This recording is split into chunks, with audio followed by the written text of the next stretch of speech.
Hello, this is Rhonda Smith, your host of the Recover, Restore, Re-Energize Your Life show. Today's guest is Paula Holland. She's a 17-year breast cancer survivor and an award-winning author. And today's show is focusing on living what matters. Welcome, Paula. How are you today? I'm great, Rhonda. I'm so glad to be here. Well, I'm happy to have you and glad that this all worked out for both of us. So tell us a little bit about what living what matters is all about. How do you really define that, and what does that entail? Well, that's a really great question, and the way that I define it is when you're living what matters, you are not waiting. I have found in my life before cancer and with so many of my clients, and culturally, we tend to wait to be happy. We tend to put the things that matter most in a destination kind of scenario. I'm going to take a vacation and then I get to relax and be happy. When I get the next promotion or whatever, I'll be happy. And to me, what the whole point of living what matters is you get to be engaged in things that honor who you are, that make you feel good about yourself, and that make you healthy every single day of your life as part of your routine. So is that any different than maybe living in the moment or being fully present in the moment? They're integrally tied together, no doubt about that. But when you're living what matters, it's much more conscious about what you're choosing to, how you're choosing to spend your time and energy in each moment. Okay. If that makes sense. Yes. And so tell us a little bit about your story and how you arrived at this destination in your life. Well, when I was 37, I had noticed a lump in my left breast. Didn't think anything about it. After all, there was no chance that I could have cancer. I was way too young, no history, et cetera, et cetera. And a couple months later, I was sitting there in the chair, and the doctor says, you have cancer. And I went through all of the shock and disbelief and ick that comes from a cancer diagnosis. I had 4 rounds of chemo, about 9 surgeries overall, and pretty much everything that could go wrong did. But I was all focused on getting to that wonderful point when I would be done with chemo and I would be done with cancer and my life could go back to normal. And what happened was it didn't go back to normal, as I know you can relate to as well. And so I got angry. I got really angry because I felt like I had been betrayed. I had done everything right. And it still took me 3 years to get my life back. But the process for me happened very intuitively. It had nothing to do with my brain and my thought process. It started even when I was going through treatment. I had had an opportunity to get a Reach to Recovery visit, which is a program from the American Cancer Society. It turned out they never came, but something inside of me was like, I want to do that for other people when I'm done. And then when I got done with chemo, when I started rebuilding my life, I was kind of going along and trying to figure out how this new normal was going to be, because I really was starting to realize I didn't want to go back to what I had before. Part of that had made me sick. And so I had what everyone in my life called a midlife crisis. I call it a spiritual awakening. And my intuition and my desire to live what matters just took over, and I took a job that was low paying, low stress, instead of the high level executive thing I'd come from. I started walking the dog and gardening, and pretty soon my partner at that time was looking at me going, who are you and what have you done with Paula? And that was kind of my start of, wow, I'm not the same as I was before. And these things that I always put on the side as a luxury to be able to engage in, they became a bigger priority as part of my healing. And about in that midlife crisis period, I ended up quitting my job, leaving my partner, and starting my own company in like a 90-day period. And I had no idea what was going to happen or what I was going to do, per se. But I knew that the life I had before, it didn't matter to me anymore. So I had to start moving into the things that did. So is it kind of like also reprioritizing things in your life? Absolutely. I think that was the biggest part of it was, I wasn't the same. Everything that I thought used to make me happy didn't. And I didn't know for sure what I wanted when I started. but I just knew that it wasn't what I had had before. So I just started following those things. I started looking for the things that felt good and putting my attention on them. And that's what started to propel me forward. And I got Yeah. really lucky. Oh, go ahead. Yeah, and what I'm also hearing is it's also important to be self-aware and I guess mindful of how you're living your life. But that's also something that has to become, I guess, very important to you. And recognizing that you kind of have a choice in all of that and how you live your life and things that you do and incorporate that are more health conscious in a way. Absolutely. And you know, when I got done with treatment, just like so many people did, I wanted to be healthier. I didn't want the cancer to come back. I wanted to do everything that I could to prevent recurrence. And you know, medically, I was good. You know, I went all my follow-ups. I did the things the doctors told me. But what I realized in that process is that what was missing in the treatment, in the journey for me, was that spiritual and emotional component of, yay, my body's healthy, my body's healing, but what about my mind, my emotions? And I really found that my body became my guide as opposed to my mind in the process. My body would tell me when I was tired or when something I wasn't enthusiastic, connected to something I was trying to do. And it was pretty shocking to me how much of my life at that point did not really honor or satisfy me. I came to realize that I had spent 37, 38 years of my life living a lie that was pretty much the lie I told myself of what I thought other people wanted from me. And that Right. coming out, that midlife crisis, was me saying, no, I can't do that anymore, or I'm going to die. The cancer's going to come back and I'm going to die if I don't take care of my spirit, my body, and my mind at the same time. Yeah. So it's also like living life on your own terms, in addition to being mindful about how you're living your life. It sounds like.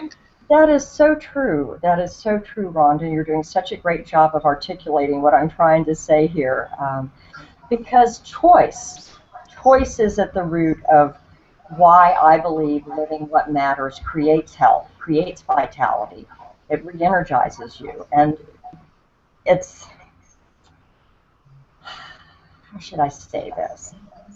I learned that living what matters made me healthier because it reduced stress significantly. Because once I had a foundation to make choices from, knowing who I was, what was important to me, what I stood for, choices became easier. So the constant circle of my mind of, should I do this? Was it right? Is this right? Is this right? You know, all that mind chatter that goes on, it just started to calm down. And at the same time, that connection to what mattered most to me enabled me to be stronger and start asking for what I needed, to start to set boundaries on my time about what was important, and to reprioritize the things that I allowed to take the most time and energy into life. And frankly, in those, what I just said, taking my energy was the most important part of it. Right. And I think like a lot of other women, we all go through that, you know, because of so much that we have to do every day, the demands, whether it's job related, family, or things that we commit to doing that we think may be fulfilling, but also can be a drain on our time and effort and our life and energy at the same time. And so what you said a little bit ago about paying attention to what your body was telling you, I think there probably are a lot of us who kind of, we know, or we pay attention to that to a certain extent, but I think the difference in what you said was that you actually kind of stopped and not only paid attention to it, but also took action to be more respectful of that so that you wouldn't overextend yourself or stress yourself out. And so what would you tell women who may kind of recognize, oh, gee, I'm tired or I don't feel so good, but then they continue to move forward in the same way that they were, or driving themselves to, you know, the point of exhaustion? How would you get them to actually stop that? Well, I think the first thing that I would ask is, what are you getting from that? What do you gain from the things that you do in your life? And I would actually ask people to sit down and make a list. what are the, look at what you're spending your time on, and then look at which of those things actually make you feel good or make you feel like you're accomplishing something. Because what happens so often is our days get filled up with a lot of tasks and details that take over, and we lose our connection with why we're doing what we're doing. And I think being a mother can be a great example. Mothers have one of the hardest jobs in the world, and when you can throw the demands of a busy life on top of that, it's pretty easy to understand how your own personal self-care would kind of drop to the side. But what happens then is mom gets cranky, mom gets tired, mom starts not being really connected to the child in the time that she gives them. And so it's not a satisfying energetic, loving connection that feeds the two people involved. So mom's doing the right thing. She's spending time with the child. She's helping with homework. She's helping put to bed. But her mind is still in the back of the mind. Her one boom, boom, boom, boom, boom. So right. She gets no energetic benefit from that interaction. And yes. Oh, go ahead. I'm sorry. Yeah. So it's like coming off autopilot, and like you said, to be present. And the thing that I would say to any woman is, take a look at what you're really doing and how you're feeling it. Yeah, and that's kind of the whole premise for the Recover, Restore, Re-Energize Your Life show. Yes. As you know, I've talked a lot about making sure that we as women really put ourselves first and make our health and wellness the #1 priority, because to your point, if we don't do that, we're not going to be effective or good at what we have to do on a daily basis, whether it's taking care of our families and supporting them in the way that we need to, or going to work and showing up and being able to be productive and effective there, or anything else we choose to do in life. So it's not necessarily being selfish, but it's putting our health and wellness, and whether it's mind, body, and spirit, first on our list of priorities, so that we can be good at everything else we have to do. Because if you don't take the time to sort of rejuvenate, so really recover, restore, re-energize your life every day, you get depleted and exhausted and cranky, as you referred to earlier. So I think it's a very important lesson, or a thing to do as part of our everyday life. And so is this the same approach that you take in your coaching work when you work with individuals? Absolutely. The work that I do with people is all based around who you are, who you want to be, how you're going to show up in the world, and then putting that into practical application in day out life. The first thing that I start with all of my clients is we do an assessment. We look at, first of all, where are you now in all areas of your life? What do you like? What don't you like? And then prioritize. Is it important now? Is it not important? So first we prioritize, and then we really start to look deeply at what matters most to you. Because I'm sure you have experienced this yourself. People can talk, and my clients can talk really well about what they don't want in their lives, but when asked the question, what do you want? What feeds you? What makes you thrive? There's oftentimes, I don't know. So the starting point I often give to people is, okay, make a list of all the things you don't like, and then next to it, write the word that you would consider to be the opposite. That will give you the clues on what you really need to be going forward. And I think you said something really important, which is the permission piece of it. That's the #1 issue and thing that my clients struggle with. It's selfish, it's wrong, other people are depending on me. It's really easy because we're women, we're nurturing, we want to give, but when we give more of ourselves, just like you said, we get stressed, we get tired, we are not on the top of our game, and the door opens for illness to work its way in. So I believe that by knowing what matters most to us and giving ourselves permission to live that way, we are actually giving the world and the people who love us a gift, because they get to be connected to the real us. And we do our best when we're in that energy. It's a beautiful thing. Right. Yeah, and so is this how your coaching work differs than most of what we have experienced, those who have actually worked with a personal coach? I think that my coaching is different in a couple ways. And first of all, in the audience that you and I both serve in the world of breast cancer survivorship, Right. the fact that I am a survivor, 7-year survivor, and have worked with thousands of other survivors, is something that makes me extremely unique in the market. But I believe that there are two other things that also are really important. First is my belief in the spirit, body, mind approach as opposed to mind, body, spirit. I believe that the spirit and the body working together are our connection to living what matters. And if we can maintain a deeper presence with that, the mind and the details of the actions all fall into place much more easily than trying to push your feelings to align with the actions you think you should be taking. So I think that's a big difference in my work than other people. And I support that with some complementary tools like conscious breath work and visualization and right brain journaling. Sometimes we play with crayons. But my focus is very much not the mind has the answer. If your heart has the answer, let's put them all together and make them work together. And then the third thing that I think is really unique about my coaching methodology, it's called the proactive model. But the foundation of that is that whoever I'm working with, whoever I'm talking to, they know when their heart of hearts. They know. They are not looking for me to tell them anything. I help them bring out what they know. Other component that every single person comes in contact with is creative, resourceful, and whole. They may be damaged, they may be in pain, they may not be at the top of their game, but underneath that all, they're not broken. You have the answers. And my job is to teach them how to use the tools that I teach on a day in, day out basis so that they can make choices that matter, put it into action, stay motivated and committed, and have that help, that recovery, restore, re-energize mindset and lifestyle that keeps us healthy in the long term and that lets us give our best. Right.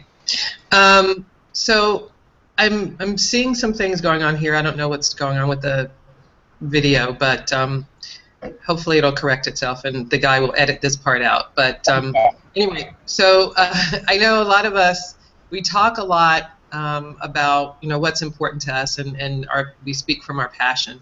But can you tell me how you actually practice what you preach to other people, so to speak?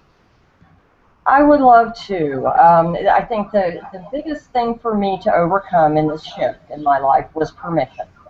Was working through all of the stuff that I had created in my mind that told me what I chose to do to take care of myself was wrong. It was wrong to think about working less than 50 hours a week. It was wrong to think about taking a break during the day to play with the dogs. But what I do very assertively is I schedule personal care, fun, and play into my life just like I schedule work. And I'm self-employed, so I have the ability to be a little more flexible. But there's lots of other little things that I do that other people can do too. For example, what would they be? For example, I do music breaks. When I get stressed and I recognize in my body that I'm in that energy, I stop, I put on my iPod, and I flip to my power selection. I listen to one song.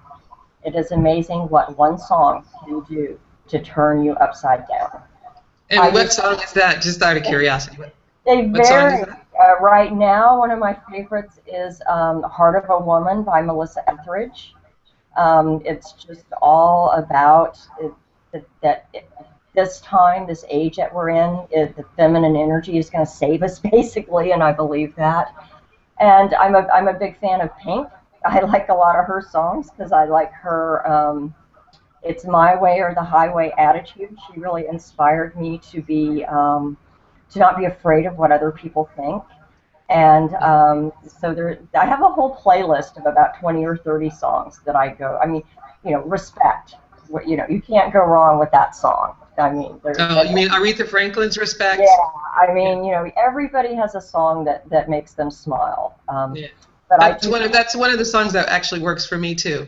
Yeah. So it's sometimes I use it if I have a big meeting or something that I have important to do. It puts me in a much happier and better mood, and it's kind of empowering too. Absolutely. Absolutely. And I'll tell you, the other thing that I do more than anything, and this is so simple, anybody can do it, is I breathe.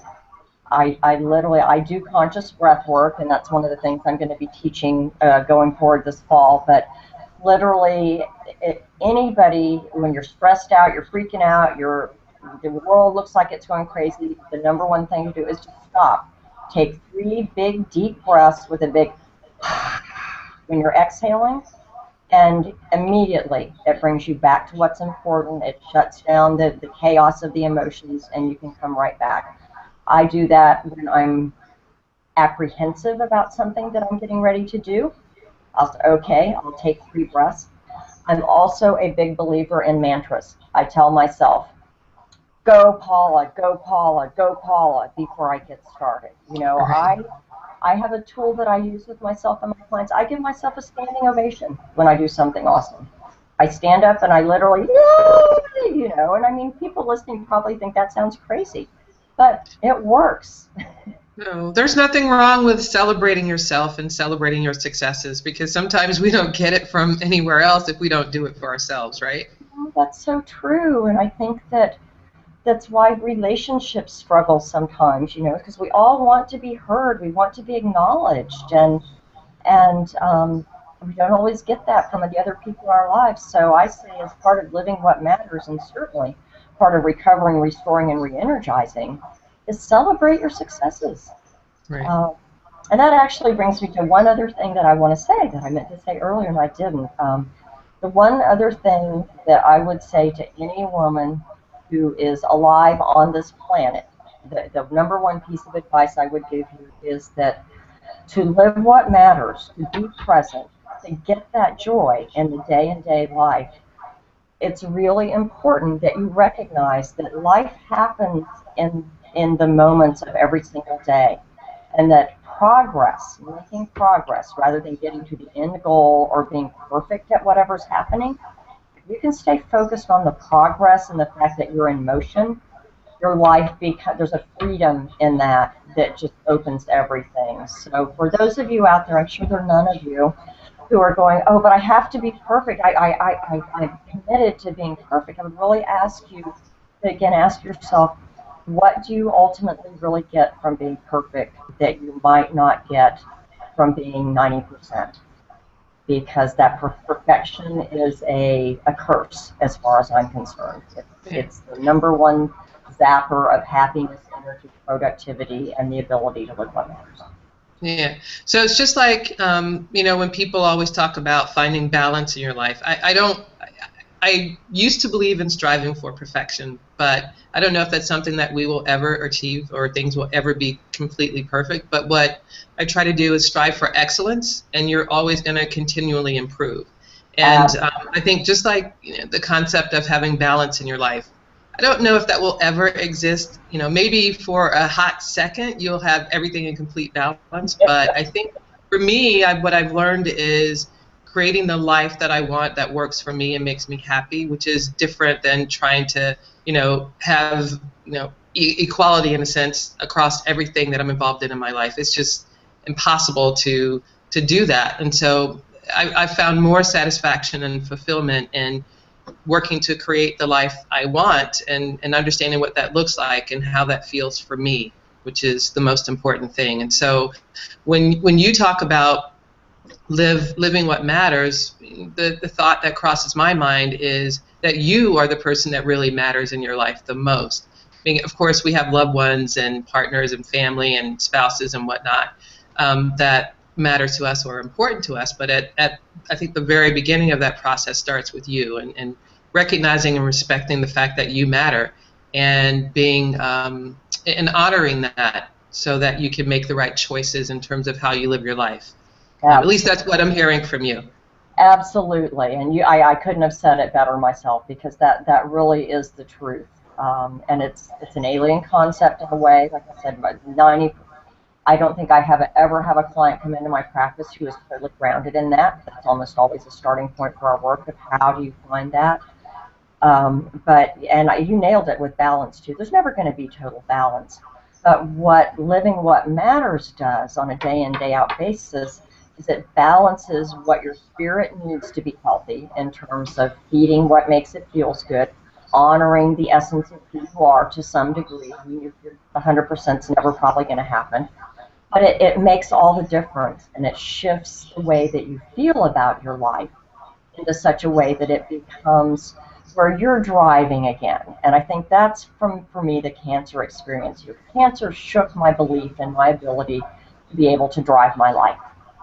And living what matters has given me back the ability to drive again, as opposed to being at the mercy of what the world throws at me. I know now I can get through whatever I have to, as long as I stay grounded and I stay focused and I keep putting myself in the forefront to make sure that I don't get lost in the chaos. Well, that's all great. And so if someone wants to actually speak with you directly or learn more about your work, how can they get in touch with you?